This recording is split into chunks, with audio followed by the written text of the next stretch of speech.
one more candidate. Gubernatorial candidate Randy Brogdon.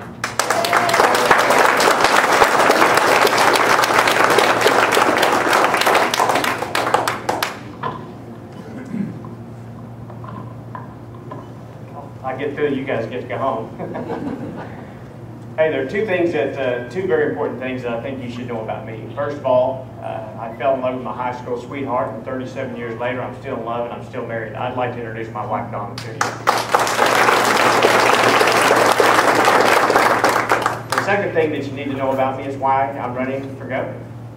I'm running for a very simple reason: that I'll have a profound impact on this state, and I believe a profound impact on our country. I'm running to restore the founding principles that we have been blessed with. You know, values that we once held sacred, such as limited government, personal responsibility, and the expansion of freedom, are now held in contempt by too many politicians in Washington, D.C. And I'm running to restore, to break the chains that Congress and that the federal government has on the state of Oklahoma, to challenge the status quo and to grow the economy and create jobs utilizing free market principles rather than bailouts and stimulus schemes and earmark spending that is doing nothing more than breaking our kids' future generation. I believe that we have an opportunity to start a very quiet restoration in this state that will spread throughout the entire country. Once the state of Oklahoma, once the leader of this state stands on the principles that was given to us and handed down to us, constitutional liberty, standing on the principle of doing the right thing for no other reason than it's the right thing to do, folks, we will truly have an opportunity to rebuild and start an Oklahoma comeback. I'm applying for a job tonight, and you need to know about my resume. And I've got a pretty good one that I want to share with you. Gunner, you mentioned Gunner. I think he would probably appreciate a bill that I introduced this year. It's called the Firearms Freedom Protection Act. You'd have to like that with a name like that. But that is to protect your Second Amendment rights. Now, the governor vetoed that bill, but I fully intend on running, finding a sponsor next year and running that bill again. If I take you back to 2005, I led the state and this nation opting out as a state of the Real ID Act, which was an unconstitutional act that was a blatant attempt to steal your personal identity. I stood against the federal government and we repealed that bill.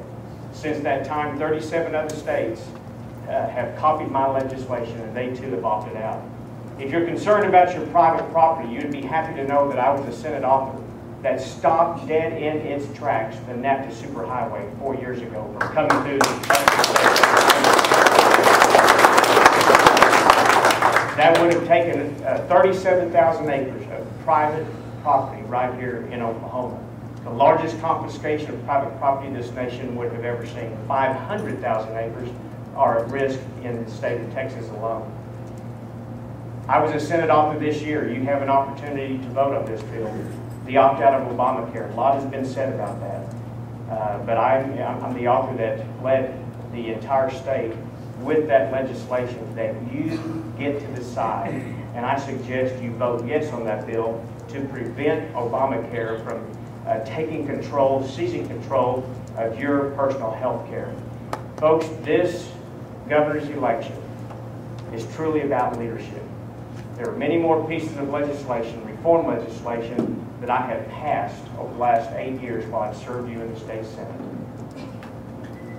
And I have the ability to lead, and my leadership ability is much different than a lot of politicians. I don't lead by browbeating or with an iron fist. I lead by serving, and I lead by educating. There's a bill on the ballot that you'll get to vote on this year that I've worked on for 8 years to give you an example of the tenacity that I have. It is term limits for statewide elected officials. Gone will be the days, and again, this is a yes vote on the ballot. Gone will be the days that a Drew Edmondson can seize control of the Attorney General's office for 16 years. Or Sandy Garrett seized control of our kids' education for 18 years. they will be term limited to 2 terms. And I would suggest and hope that you vote for that. The point I'm trying to make is I am applying for a job to serve you in the governor's office. And there's a big difference in the approach to the way I come to this office and the way Representative Fallon may come to this office. A big difference in our worldviews. Rather than leaning towards bigger government and government programs to solve the solutions of the day, I always lean toward the individual, and that makes a difference. And there are things that I will not participate in, such as the bailout that was mentioned here tonight. That bailout vote is as unconstitutional as anything I've ever seen. I do not support that. I would not support that. I was the only senator last year that voted no on the Oklahoma bloated budget because it had $1.2 billion or $2.3 billion of stimulus money attached to it. And Donna, you're right. Because the state of Oklahoma, the governor and Republican-controlled legislature took that stimulus money, Congress now has control of over half of Oklahoma's budget through the 2012 budget cycle. That kind of politics will stop with a Brogdon administration. Folks, we truly have an opportunity, and I would respectfully and humbly ask for your support on July the 27th. Thank you very much.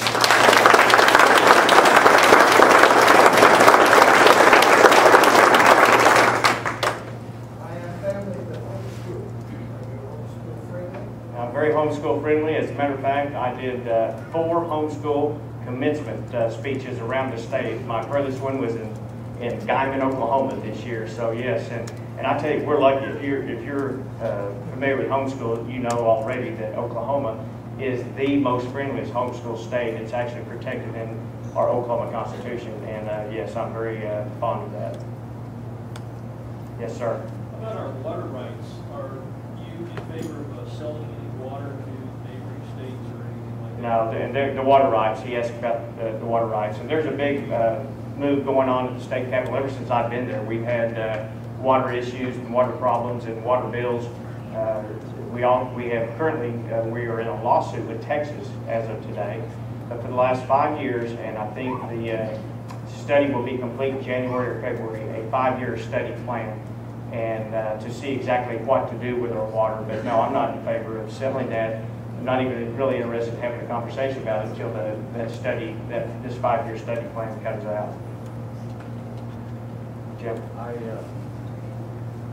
I know that you were a businessman for a number of years, and also, if I'm not mistaken, you attended Tech here in Oklahoma. I did. 100 years ago. Could you share your experience as a businessman? Yeah, and I did. 71, 72, I attended the Oklahoma State Tech. I've been in the air conditioning business all my life. I've owned 2 different companies. One was a mechanical contracting firm. One was a wholesale distribution firm. And folks, I've signed the front of that paycheck my entire adult life, and that is another worldview. That is another set of skills and that I would bring to the governor's office. Historically, Jim, we elect either career politicians or attorneys to put in that governor's office. I really believe it is not only time, it is desperately needed that we have a businessman in that office this year. Folks, we are financially in trouble. We truly are. We're in trouble in the state of Oklahoma. It doesn't have to be that way. Our tax policies can correct course, but we need a governor who understands business practices, does not lean towards bailouts and stimulus schemes and earmark spending. We've got to go down an entirely different path. And I will tell you, I mentioned the status quo a while ago. Not only am I not for the status quo, you need to know this, I'm a danger to the status quo. If you're happy with the way things are going, I'm not your guy, but if you'd like to see something better for you and your kids, I'd really appreciate your support. And with that, I'll end. Thank you very much.